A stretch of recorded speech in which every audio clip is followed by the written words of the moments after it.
This is Gary Butterfield. This is Cole Ross. This is Monster in My Podcast. And this is BeholderFest, Part 5. There's a monster in my podcast. Yeah, we didn't think we'd take it this far. But we're not out of Beholder Steam yet because we have the Examiner. Oh boy. So you'll remember a week and a fucking half ago, Yeah. we brought up the Appraiser. And that's what this is. This guy, he's Q, isn't he? He's like the quartermaster. He's the one who. Yeah, I thought you were saying like Q from like Star Trek. We've made that mistake before when we've talked about it. Somehow your point of reference is Star Trek and my point of reference is James Bond. Yeah, it's because I'm not 70 years old. Yeah. I mean, I guess that's not true. James Bond still has Q in their modern James Bond movies. Yeah. I like Star Trek more than I like James Bond. I think it's probably safe to say. Okay. James Bond is fine. Yeah. I don't dislike James Bond. I don't want that to become a classic Monster in My Podcast controversy. Hashtag Gary dislikes James Bond. Gary hates Dark Souls 3 and Bloodborne and James Bond. But I don't hate examiners. No. Because in the Monster Manual, there's a sentence where it's examiners are scholars and clerks. Clerks? You fucking kidding me? I've been a clerk before. Like, I've had that job. Why do I have the job that a beholder has had? me and my 8 other eyes weren't even supposed to be here today. Don't talk to me or my 8 other eyes again. Why? Like, it's just so weird that this guy and I have held the same job. And like, from looking at the description, he's better at it than me. Of course, because he's magically augmented. Yeah, and he's got gripper pads in his multi-jointed limbs. I don't have that. I don't have that. Yeah, my flesh is weak. Yes, my flesh, I can barely hold on to anything. The only thing I can reduce or enlarge is my fucking belly. Well, I mean, with a little bit less control, I can reduce or enlarge my dick.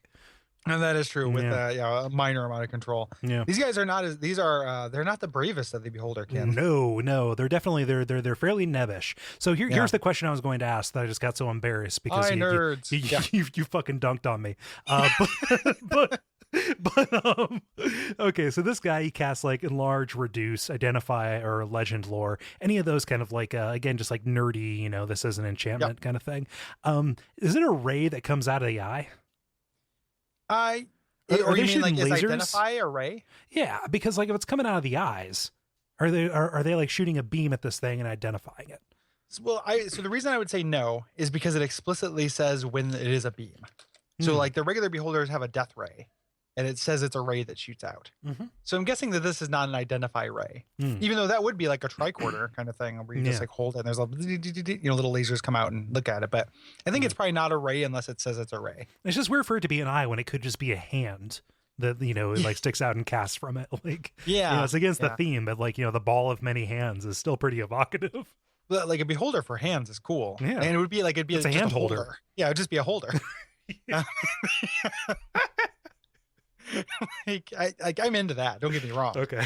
And then those things show up in Dark Souls, so I like that too. Yeah. More or less. So these guys are just dangerous because they have access to forbidden technology. Yeah. The lensmen are dangerous because is there any way so first of all, this guy's illustration is maybe my favorite in this whole book. He's a cavity creep, Gary. He's a cavity creep, or in old Ultima games, you used to fight things called headlesses, which is like, boy, that's right on the nose. That's exactly what these things are. And they just have face in this is a cyclops with a face on his chest, aka a cavity creep. Yep. He prefers pole arms. Yes, it's a starfish-like simian body is what they have, and they've got this goofy grin. They are really happy to be there. They just hey, I'm technically a beholder. Yay. The seeing their starfish is not sold in the illustration, right? The illustration, you can kind of see their little back tentacle, but it doesn't look that important. It mostly just looks like a little guy with a little spear. Yeah. Little cutie. And he's got a beard that is technically his loincloth. It's his loin beard. Way into his loin beard. That's good shit. What's the spell emotion, Gary? It makes people feel emotions. It's like a Sade song. Okay, yeah. I was gonna say. So like this guy, he could pick up a little ukulele, get on YouTube, and cast emotion.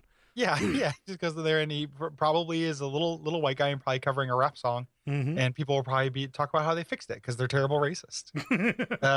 Even though this guy would be the space racist, so that's why he's doing it. Yeah, it all fits. And then finally, the overseer. Yes. Not finally, the BeholderFest is not over, but the overseer. Right. So the overseer, I don't understand why this is a beholder. I think there's a little bit of theme confusing here. Gary, I have no fucking clue. describe the overseer for me. It's a tree. Yep. So that's your first clue that this does not belong in Beholder Town. It's a flesh ant. Yeah. There are no orbs involved. There's not one orb. No. It is a big tree with a mouth. And I guess there are orbs in that it has little eyes on the tips of its. Yeah, it's got like little buds on the ends of his little dendrites or whatever. And again, he just has like a slightly different loadout. Yep. Like he's got different spells, and they're cool spells. But he just doesn't belong in the Beholder family, other than that he knows the secret of collective bargaining to convince them to work together. Yeah, none of us is as strong as all of us. Yeah, they're unions. I also love that they're very protective of their health. Oh yeah, yeah. They're mindful, and just like, hey, I want to get every last day on this big blue eyeless orb that I can get, So they're out there jogging, making a bunch of friends. You just gotta be positive, Rob Lowe in Parks and Recreation. Yeah, Rob Loeb. No, Loeb is not a Lisa Loeb's stepbrother. Oh yeah, there we go. Yeah, well, she had glasses. I think that the protective of their health is just there to contrast with the lensman who we just saw, who looks like he's just up to party. That guy's a wild card. Like, if I had to party with any beholder, it might be the lensman. But if I had to have any of them in my backyard, it might be, well, actually, no, I don't want to overseer in the backyard, but in like somebody else's backyard. Yeah. Not in my backyard. Vote no on 37. Brought to you by our backers at patreon.com/DuckFeed.tv.